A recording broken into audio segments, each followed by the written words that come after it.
Hello मेरे प्यारे दोस्तों, मेरे प्यारे साथियों, मित्रों और भाइयों और बहनों, लेकर आए आपके लिए एक नया मज़ेदार धमाधार सवाल math high school NCERT UP board के लिए। ठीक है, तो आइए देखते हैं इस सवाल को कैसे हल करेंगे।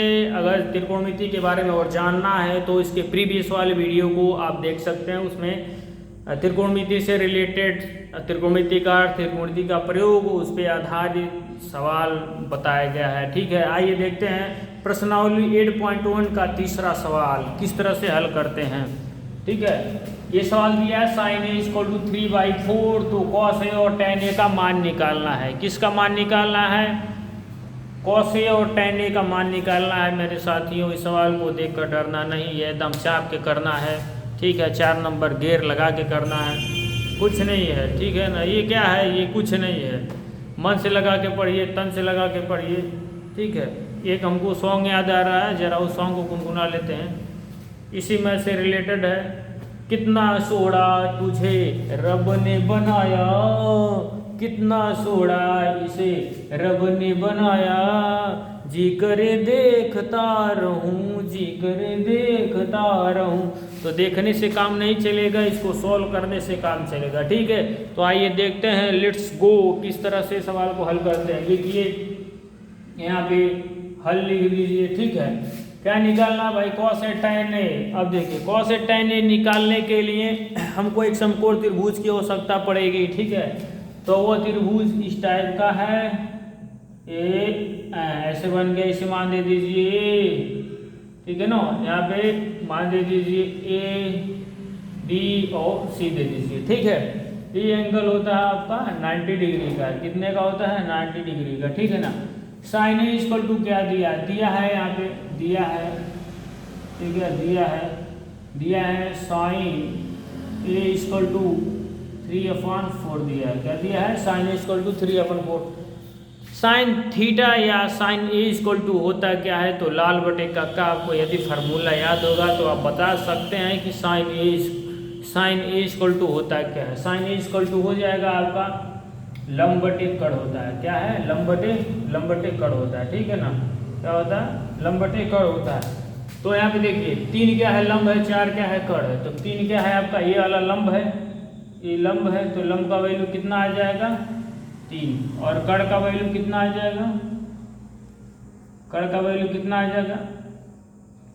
4 आ जाएगा। ठीक है ना, कड़ का वैल्यू क्या आ जाएगा? 4 आ जाएगा। ठीक है, तो यहाँ पे लंब मिल गया, कड़ मिल गया, लेकिन आधार नहीं मिला है। आधार हम निकालेंगे। ठीक है, आधार निकालेंगे तभी हम cos a और tan a का वैल्यू प्राप्त कर पाएंगे। ठीक है, तो आइए देखते हैं कि आधार का मान कैसे निकाला जाता है। ये आपका हो गया, ये है आपका आधार। ठीक है ना, क्या हो गया आपका? ये आधार हो गया। ठीक, तो पाइथागोरस प्रमेय थे, एक बहुत ही बड़े गणितज्ञ थे, उन्होंने दिया था। ठीक है, दिया था कि जब 2 एंगल दिया हो और तीसरा ना दिया हो तो उस एंगल को कैसे हम निकाल सकते हैं। ठीक है, खासकर इस तरह के सवाल को हल करने के लिए। तो आइए देखते हैं, क्या है?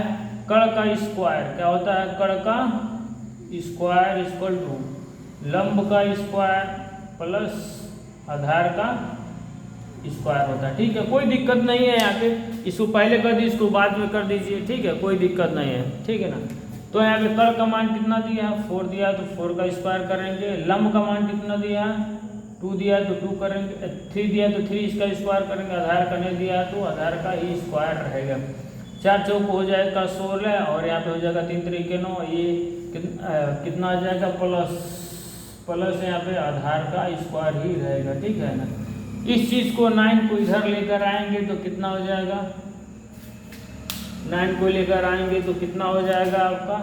यहाँ पे 60 - 9 हो जाएगा। यहाँ पे हो जाएगा आपका आधार का स्क्वायर हो जाएगा। ये 60 में से 9 घटाएंगे तो कितना बचेगा? यहाँ पे 6 बचेगा। ये 6 किस में आ जाएगा? अंडर रूट में। ठीक है ना, इसमें आ जाएगा, नहीं 8 बचेगा। कितना बचेगा? 8 नहीं 7 बचना चाहिए।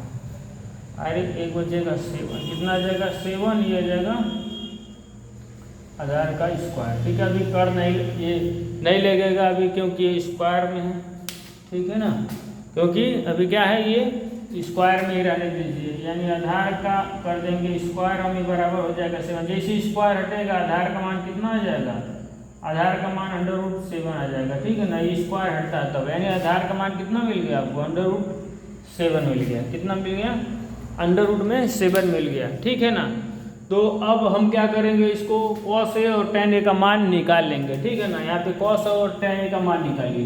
कितना दिया है, cos A बराबर क्या होता है, एक होता है ये लाल बटे का, इसी से आप निकाल सकते हैं, ठीक है ना। देसी ट्रिक है, विदेशी ट्रिक नहीं है, देसी है एकदम औषधीय वाला, ठीक है। तो cos A बराबर क्या होता है, आधार बटे कर, तो क्या लिखेंगे, आधार बटे कर। और tan A का मान निकालेंगे, तो tan A बराबर क्या होता है, ये उठा लीजिए लंब बटे आधार, तो लंब बटे क्या हो जाएगा, आधार हो जाएगा। पहले इसका मान आधार बटे कड़, यानी आधार का मान कितना है, कड़ में 7 और कड़ का मान दे रखा है 4, ये मिल गया एक वैल्यू।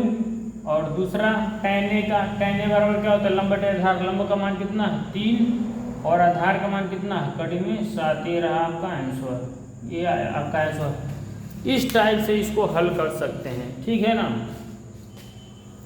तो आई होप आपको समझ में आया होगा, समझ में आया है तो वीडियो को लाइक करें, शेयर करें, सब्सक्राइब करें। तब तक के लिए धन्यवाद। मिलते हैं इसी तरह के नेक्स्ट वीडियो में क्वेश्चन नंबर 4 के साथ। तब तक के लिए बाय बाय।